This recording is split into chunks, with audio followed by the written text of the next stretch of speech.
2008 November 16 ഭാര്യ സംറാസ് റാണയ്ക്കൊപ്പം കൊച്ചിയിൽ താമസിച്ച വേളയിൽ ബന്ധപ്പെട്ടിരുന്നവരെക്കുറിച്ച് തഹാവൂർ റാണയിൽ നിന്ന് വിവരങ്ങൾ ആരായാനാണ് അന്വേഷണ ഏജൻസികളുടെ തീരുമാനം. കേരളത്തിൽ താമസിച്ചിരുന്ന വേളയിൽ 13 ഫോൺ നമ്പറുകളിലേക്കാണ് തഹാവൂർ റാണ ബന്ധപ്പെട്ടിരുന്നത്. ഇത് സംബന്ധിച്ച അന്വേഷണം നേരത്തെ നടത്തിയിരുന്നുവെങ്കിലും അതിൽ കാര്യമായ പുരോഗതി ഉണ്ടായിരുന്നില്ല.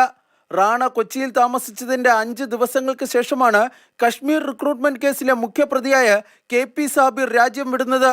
വ്യാജ പാസ്പോർട്ട് ഉപയോഗിച്ചാണ് മുംബൈ വിമാനത്താവളം വഴി സാബിർ രാജ്യം വിട്ടത്. ഇതിൽ റാണയ്ക്കുള്ള പങ്കിനെ സംബന്ധിച്ചാണ് അന്വേഷണ ഏജൻസികൾ പരിശോധിക്കുന്നത്. തീവ്രവാദ കേസുകളിൽ പ്രതികളായിരുന്ന ദക്ഷിണേന്ത്യക്കാരെ ഇന്ത്യയിൽ നിന്ന് കടത്തുന്നതിനെക്കുറിച്ച് ചർച്ച ചെയ്യുന്നതിന് ലഷ്കർ-ഇ-തോയ്ബയുടെ നേതാക്കൾ പങ്കെടുത്ത ഒരു യോഗം ദുബായിൽ നടന്നിരുന്നു. 2008 നവംബറിൽ ആദ്യമായിരുന്നു ഈ യോഗം ചേർന്നിരുന്നത്. ഇതിന് തൊട്ടു പിന്നാലെയാണ് തഹാവൂർ റാണ കൊച്ചിയിലെത്തിയത്.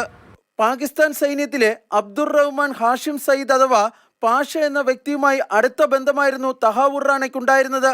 മുംബൈ ഭീകരാക്രമണത്തിന് തൊട്ടു മുമ്പ് പാഷയ്ക്കൊപ്പം തഹാവൂർ റാണ ദുബായിൽ താമസിച്ചിരുന്നു.